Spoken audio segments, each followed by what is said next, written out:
force is in the perpendicular direction, that does not contribute to the motion of the object. When the object reaches the maximum height, so when the velocity is zero. So velocity is zero. But the gravitational force changes, right? As the mass increases, that means the object has to travel infinite distance to reach the terminal velocity, right?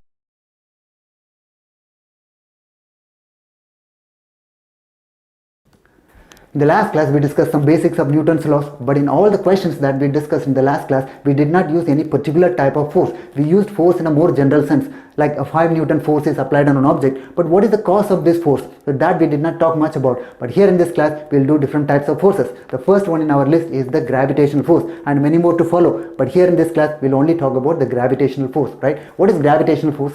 Force of attraction between any two objects.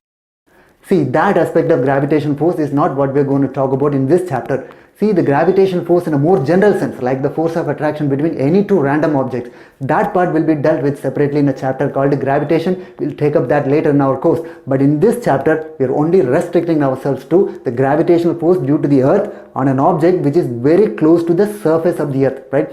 See, as per Newton's law of gravitation, the force of attraction between two objects is dependent on the distance between them, right? Inversely proportional to the square of the distance between them. So the force depends on the distance, but when the object is very close to the surface of the earth, the distance is ignored. So always the force is considered constant, right? It only depends on the mass of the object. Do you understand? So we will take the acceleration due to gravity to be g, which is constant. So you are already aware of the value of g. So g is the acceleration due to gravity. We will write few points about the gravitational force that we are going to use in this chapter. That's all, right? Yes. Now first one is the acceleration due to gravity. So we know this value. So the acceleration due to gravity is denoted by the symbol g, right? So g is the acceleration due to gravity. So what is the value of this g? Yes, so 9.8 meter per second square. So that is the value of g, but approximately we can take this value to be 10, right? For all our calculations, we will have this value of g to be 10 only, right? But in your exam, the value will be given, right? So if the value is given to be 10, you can use that, or 9.8, or sometimes you leave this g as it is, right? So it depends on the question. But in all our calculations, it goes without saying, we will always use the value of g to be 10, right? For easier calculation, right? Yes. So g value is 10, right? So the next point is, say, if the acceleration is g, right? When you know the acceleration, then as per Newton's law, what is the force? So acceleration multiplied by the mass of the object, so that is the force. So the force, the gravitational force, it is also called the weight of the object, right? So weight is the gravitational force of an object, right? On an object which is very close to the surface of the earth. So that weight or the gravitational force is given by the formula mass multiplied by acceleration. So mass multiplied by g, right? mg is the gravitational force. Do you understand? Yes. Now, what is the direction of this force? Towards the center of Earth. Yes, generally the gravitational force is a central force which acts at the center of the two objects. But when you are very close to the surface of the earth, where is the center of the earth? We have no idea where the center of the earth is. We'll always take the gravitational force to be acting in the vertically downward direction, right? That means it automatically points to the center of the earth. So when you're close to the surface of the earth, or for this chapter, we'll always take the gravitational force to be acting in the vertically downward direction. So wherever the object is, whether the object is moving or it is at rest, there will always be a gravitational force acting in the vertically downward direction, right? The force mg acts in the vertically downward direction, alright? So these are some of the points that you have to be familiar with before we start solving questions on this gravitational force, alright? Yes, first of all, the acceleration due to gravity, that is constant. G is constant for an object which is very close to the surface of the earth, right? So that value of g is 9.8 or approximately 10 meter per second square, and the direction of this gravitational force is in the vertically downward direction, right? And also the magnitude of the gravitational force is mass multiplied by the g value, the acceleration due to gravity, right? So these are the points you have to keep in mind. So let us solve some simple questions based on these concepts. Okay.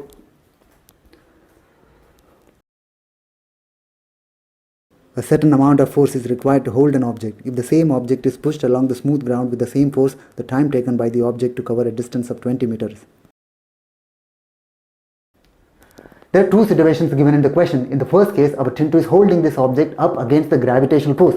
The gravitational force is acting on this object in the vertically downward direction. So he must apply a force in the opposite direction, a force of equal magnitude. Only then the object will stay in position. If gravitational force was the only force acting on this object, the object will fall down, right? So against the gravitational force, there must be a force in the opposite direction, right? So this force is equal in magnitude to the gravitational force, right? So the first case is simple.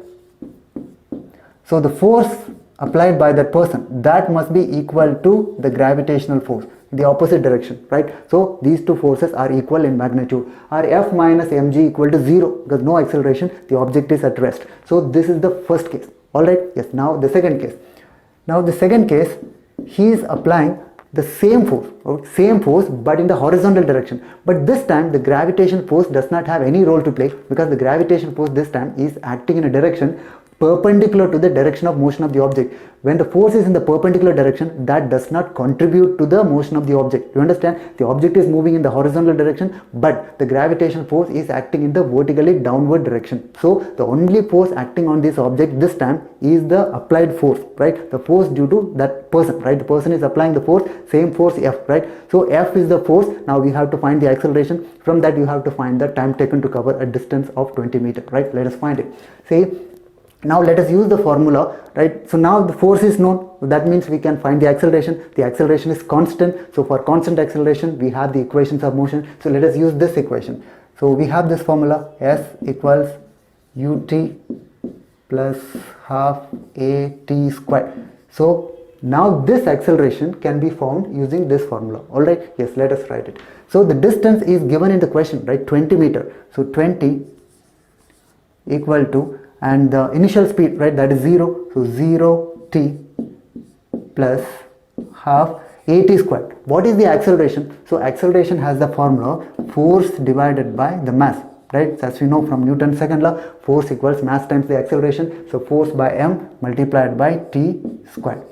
So let us simplify this. So 20 equals, so this is 1 by 2 force divided by m. So that we have to substitute here from this equation, right? F divided by m, that is g, right? So that can be substituted here. So same force, so g multiplied by t square. So g can be approximately taken to be 10, right? So 10 divided by 2, 5. So 5. Okay, so now 20 divided by 5, that is 4. So t squared equal to 4. So that will give you the value of t. So that is 2 seconds. That's all. So this is the required answer. Alright, so it will take 2 seconds to cover the distance of 20 meters. So that's all. So very simple. In the first case, so two forces act on the object, the gravitational force and also the force due to by that person, right? Yes. Now in the second case, we have only one force, right? The force by that person, right? So now we have to use the equation of motion because the acceleration is constant. So the answer is 2 seconds. Okay.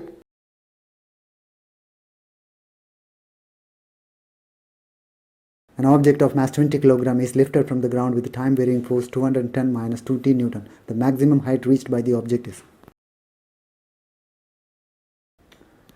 This time the object is being lifted up. That means the applied force is more than the gravitational force, and also the force is not a constant force, it is time dependent force. For a variable force, we can't use our basic equations of motion like S equal to ut plus half at square. All these formulae don't work. We have to use the basic calculus, right? Differentiation, integration to get the answer. When there is a constant acceleration, only then those formulae work. But here it's a variable force or variable acceleration. We have to use the basic calculus. Alright, yes, let us do that. The first, the object is being lifted up with some force 210 minus 2t, and there is a gravitational force in the vertically downward direction. So what is the total force acting on the object? So this is the total force. So 210 minus 2t in the upward direction and gravitational force in the downward direction. So minus mg. So this is the total force acting on the object. So that must be equal to mass times the acceleration. Okay, yes. Now what is m? So that is given in the question, 20 kilograms. So if you substitute 20 multiplied by 10, 200. So that is 10 minus 2t. So that equals, so 20 times the acceleration. Okay, yes. Now what is acceleration? So acceleration is a variable, not a constant. So we have to use integration and differentiation. So what is acceleration? Rate of change of velocity. So acceleration can be written as dv by dt. 20 multiplied by dv by dt. So that equals 10 minus 2t. Okay, yes. Now let us find v by doing integration. Alright, so here if you take it to the other side, it is 20 dv equals 10 minus 2t dt. So let us do the integration. So initially speed is 0, and here it's 0 to at a particular point the time is taken as t. Okay, now let us do the integration. This is 20v. So that equals, so this is 10t minus 2t square by 2, so that is t square. Okay, the lower limit is 0, so this is the value. So v we have got, which is also an expression in terms of the time, right, t. Now we want the distance, right? That means what is v? The rate of change of the distance, right? The displacement. So that is 20 multiplied by dx by dt. So that equals, so this is 20 minus t square. So again we have to do the integration. 20 dx equals 10t minus t square dt. So let us do the integration. So 0 to x, here 0 to t. So that will give you 20x. So 20x equals, so this if you do, this is 5t square plus t cube divided by 3. So we have written the expression for the distance in terms of time. So we will first find the time, substitute here, we will get our required distance. We want to find the maximum height. What happens when the object reaches the maximum height? At that point the velocity becomes 0, right? If velocity does not become 0, the object will continue moving in the same direction. That means that is not the maximum height. So at the maximum height the velocity becomes 0. Equate the velocity to 0, we will get the time at which it reaches the maximum height, and that time can be substituted here. So we will get our required value of x, right? Yes, for maximum height the velocity is 0. So equate the velocity to 0, so that means 10t minus t square is 0, so that will give you the value of t 10. So when t is 10, that is when the object reaches the maximum height. So t is found, so that t can be substituted here, we will get our required value of x, that is the distance, right? So substitute here, so this gives you the value of x, 20x equals 5t square. So 5 multiplied by 10 square minus t cube by 3, so 10 cube divided by 3. So that will give you, so 20x equal to, this is 500, 1500 minus 1000, that is 500 divided by 3. So that will give you required value of x, so that is 25 divided by 3. So this is approximately 8.33. okay, so that is the distance, the maximum height reached by that object. Do you understand? So this force, right, the total force acting on the object is a variable force. That's why we've used this integration concept here, right? Yes, first of all, from the force we found the acceleration, and integrating that we will get the velocity, integrating that we get the distance. Alright, so the time is when the object reaches the maximum height, so when the velocity is 0. So velocity is equated to 0 to get the time, substitute here, we will get our required distance, right? So the answer here is 8.33. A block of mass 6 kg is pushed up along the surface of a smooth plane inclined at 30 degrees to the horizontal with a force of 20 Newton. The magnitude of the acceleration of the object is.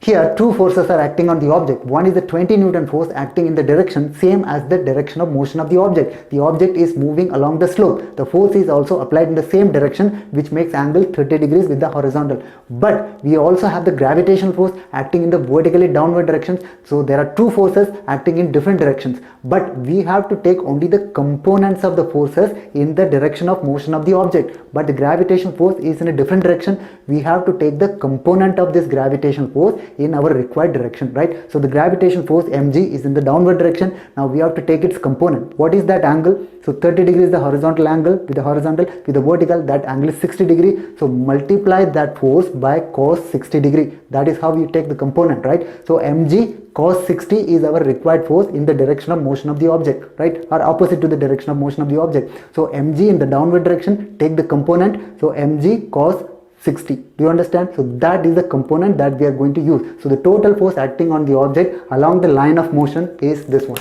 So 20 Newton force minus the gravitational force in the opposite direction, right? So mg cos 60 degrees. This is the total force acting on this object. Is that okay? Yes. So that must be equal to mass times the acceleration. Okay, so that's all. So solve this, you will get the required answer, right? It's 20 minus m. So mass of the object is given 6 kilograms. So this is 20 minus 6 multiplied by 10 cos 60, 1 by 2. So that equals the mass 6 multiplied by the acceleration. That will give you our required acceleration. So that equals, so this is 20 minus So this is 30, right? This is minus 10 by 6 or minus 5 by 3 meter per second square. So that is our required acceleration of the object. Okay. Why do we get a negative sign? We are getting negative sign because we assume that the object is moving in the upward direction, but actually it is moving in the downward direction. So that we come to understand only after getting the negative sign. So it doesn't matter, any one direction can be taken as the positive direction, you will get the sign accordingly, right? But we just need the magnitude of the acceleration, that is 5 by 3. From the negative sign we come to understand that the object is actually moving in the downward direction. Is that okay? So that is the answer, 5 by 3, which is the magnitude of acceleration of the object. Is that okay? What about the other perpendicular component of the gravitational force? The other component is not required because that is in the direction perpendicular to the direction of motion of the object. The object is moving along the plane, but the other component is perpendicular to the direction of motion, so that does not contribute to the motion of the object. So that downward component is cancelled by the upward normal reaction. So there is a normal reaction due to the surface. So we have not yet done normal reaction, we don't need to worry about that now, because that force is in the direction perpendicular to the motion of the object. We don't need to consider, its component is 0. So we only take the horizontal component, right? The component along the motion of the object, only that force is to be considered, right? Yes. So the applied force and also the component of the gravitational force, so these are the two forces acting on the object. Do you understand? So that's all. So that is the answer. The block given in the figure can only move along the groove joining two opposite corners of the smooth wedge. The time taken by the object to reach the bottom is.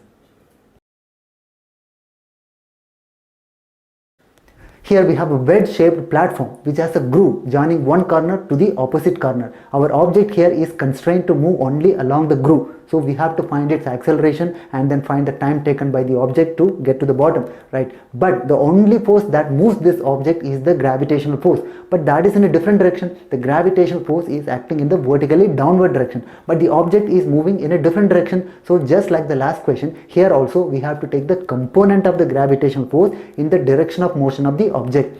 But unlike the last question, here it is 3-dimensional. Last question it was more like 2-dimensional. So it is 3-dimensional. What we do is, we first take the component of the gravitational force in the direction of the slope and again take the component of that in the direction of the groove, right? One by one we will do, right? So let us first find the component of the gravitational force, that is mg, in the downward direction. So let us take its component in the direction of the slope. So that makes angle, so this angle is 30 degree, so that means that angle is 60 degree with the vertical. So that component is, so mg cos 60. Do you understand? That is first component along the slope. All right, yes. So that is mg is the force in the vertically downward direction. So let us take its component making angle 60 degrees. So that means multiply by cos 60 degrees. So this is the force acting in the direction of the slope. Okay, now that is not the direction we want the direction along the groove. So again take the component. Let us take that angle to be alpha. Alpha is the angle made by that groove with the slope, right? Yes. Now let us multiply by cos of that alpha to get the component. This is the component in the direction of the slope. Multiply again this by cos of that angle alpha. So this multiplied by cos alpha. So this is the total force acting on the object in the direction of its motion, right? So this is the force. So that must be equal to mass times the acceleration. Do you understand? Yes. Let us find the acceleration now. Yes. So m gets cancelled, right? This m gets cancelled. So g multiplied by cos 60, that is 1 by 2 multiplied by cos alpha. So that is not known. See, it is a right angle triangle, right? So this is a right angle triangle. You can find the value of cos alpha. So that is the adjacent side, which is 4, right? 4 is the length. 4 divided by that hypotenuse. What is the hypotenuse? Because it's a right angle triangle, we can use Pythagoras theorem. So 3, 4, so that is 5. Do you understand? So using Pythagoras theorem, we can also find the length of that groove. So that is 5. So this is 4 divided by 5. That is the value of cos alpha from that right angle triangle. So 4 divided by 5.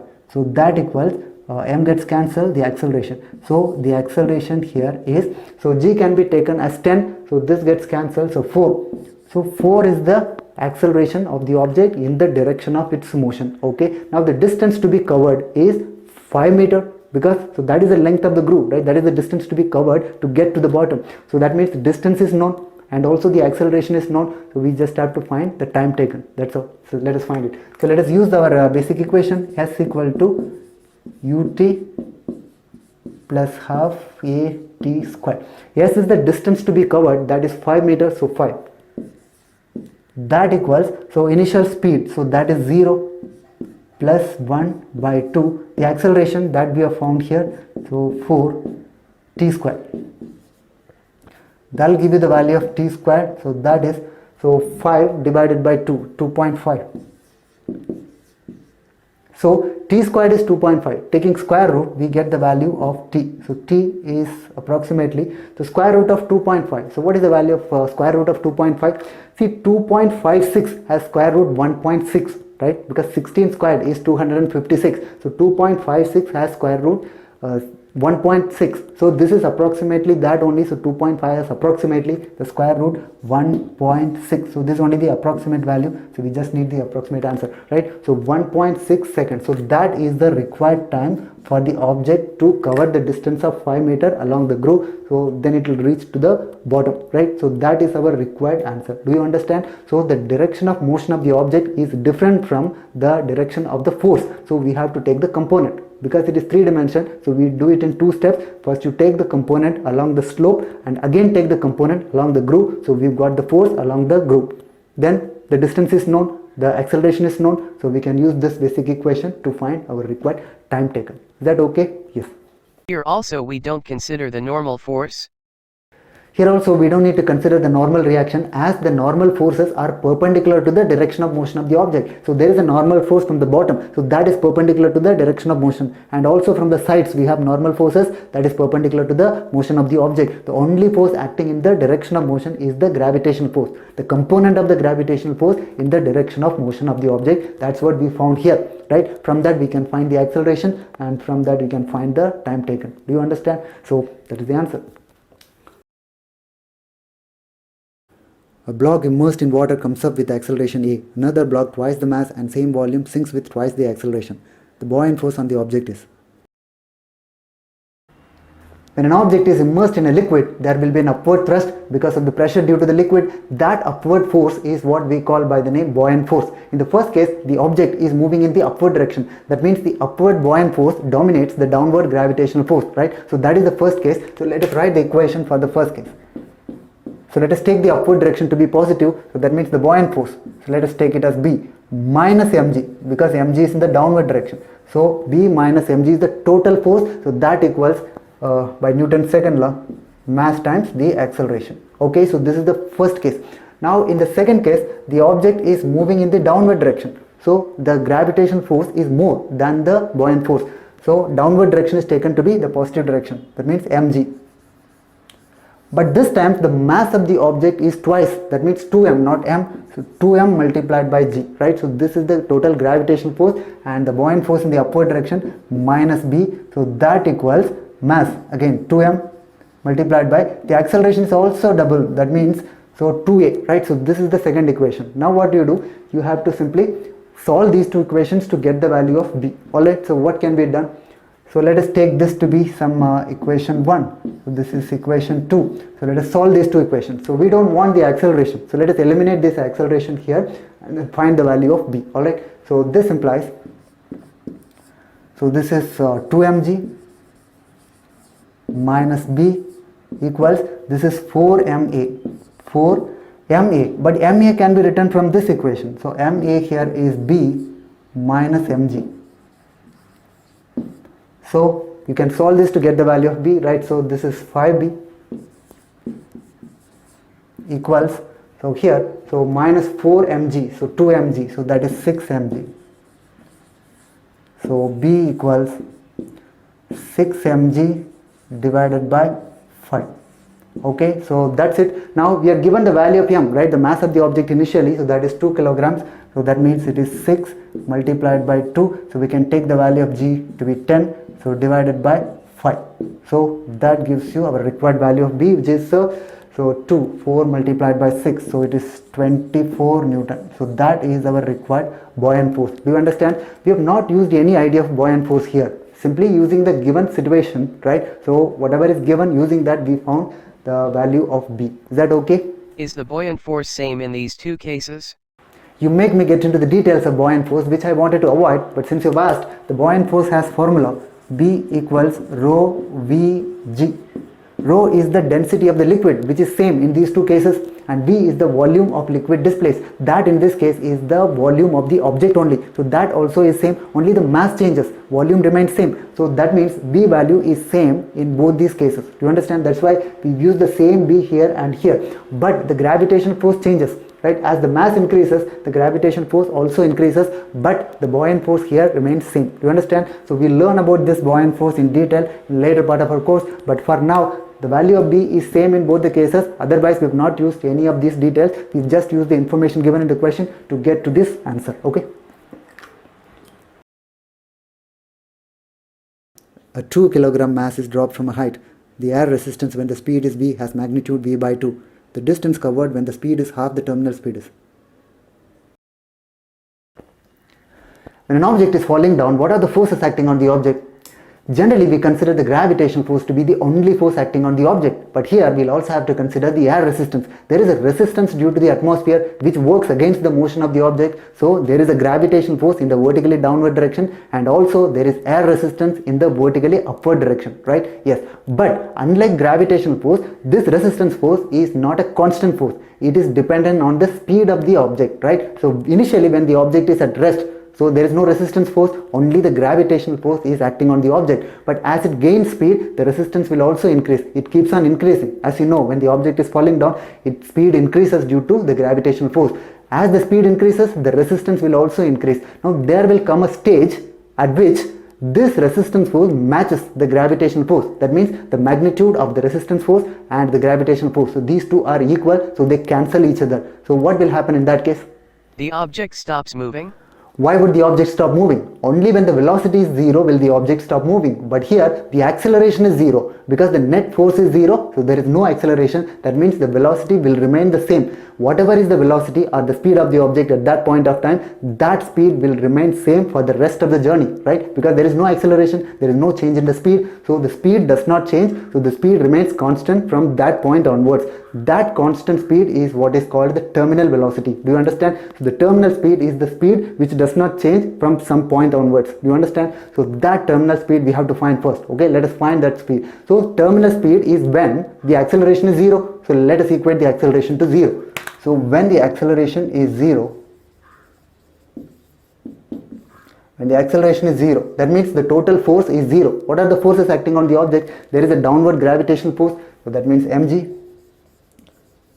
minus there is upward resistance force, so that is v by 2, right? The magnitude of the resistance force is given, so v by 2, so this is equal to 0. Okay, let us substitute the value of m. Here we will get the value of v, which is the terminal speed, right? So 2 kilograms, so that is m, so 2 multiplied by 10 minus v by 2, so that equals 0. That gives you our terminal, so terminal speed. So that equals this v, right? So this is 2 multiplied by this, so that equals 40. So 40 is the terminal speed. Now we have to find the distance when the terminal speed, when the speed is half of the terminal speed. That means when the speed is 20, what is the distance covered? So that's what we have to find. Okay, let us find it. Now let us find the total force acting on the object at any point of time. So the total force, so that is mg in the downward direction minus v by 2 in the upward direction, so that is the resistance force, right? V by 2, so that equals some mass times acceleration.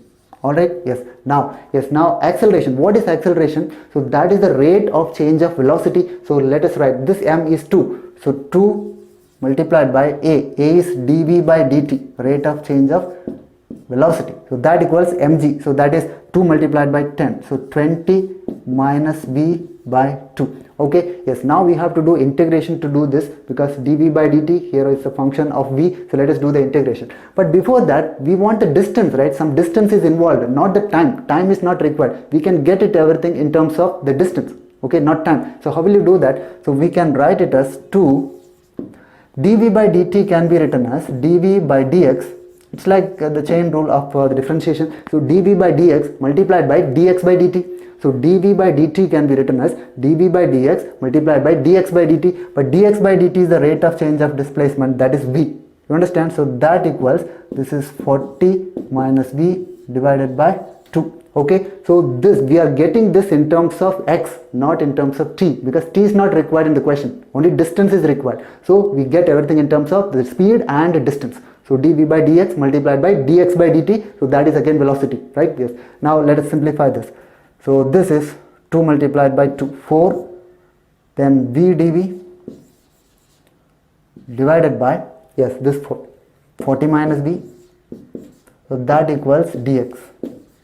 Okay, yes, now let us do the integration to get our required answer, right? Integration of, so 0 to v, okay, at a particular point of time the speed is v, so this is 0 to the distance x. Okay, so let us do the integration of this. But how will you do the integration of this?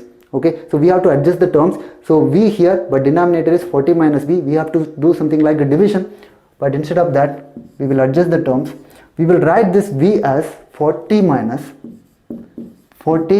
of 40 minus v. Okay, because 40 gets cancelled, so it's just v. So v is written as 40 minus v, because denominator is of that form, we try to write the numerator also in the same form. So 40 minus v.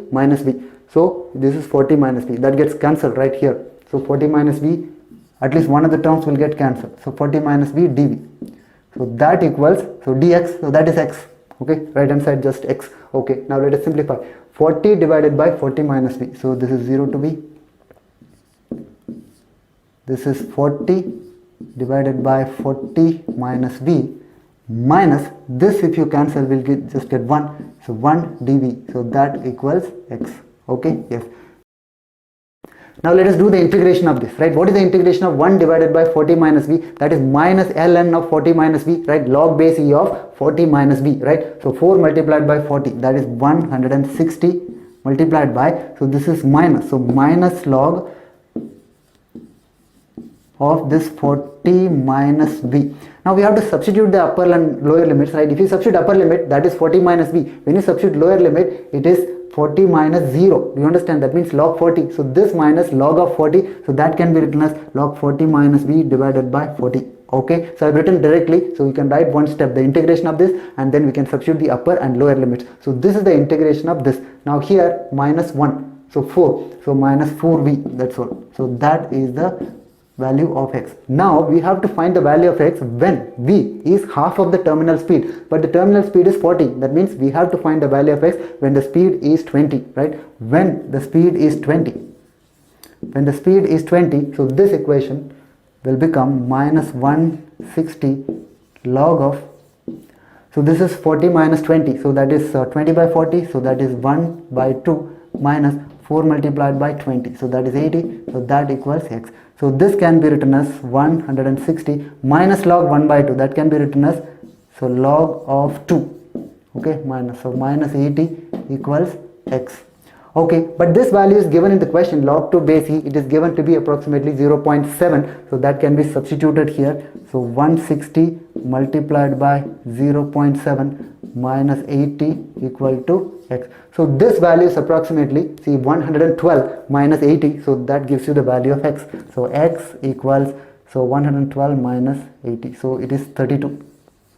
So that is our required answer. The value of x is 32. So that is the distance covered by the object when the speed is half of the terminal speed, right? So 32 meters, so that is our required answer. Okay.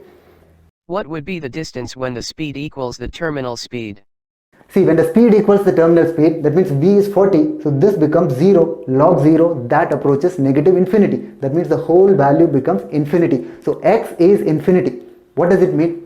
That means the object has to travel infinite distance to reach the terminal velocity, right? That is practically not possible because I simply made up this question. The actual expression for the resistance force is a combination of V and V square, right? Like A, V plus B, V square, some combination. But just for the sake of question to understand the concept, I just made up an expression for the resistance force, right? Yes. Now, if this is the resistance for V by 2, the terminal speed is not possible practically. You understand? That's why I've taken half of the speed, which is 20. When the speed is 20, the distance covered is this 32. All right, so that is the answer.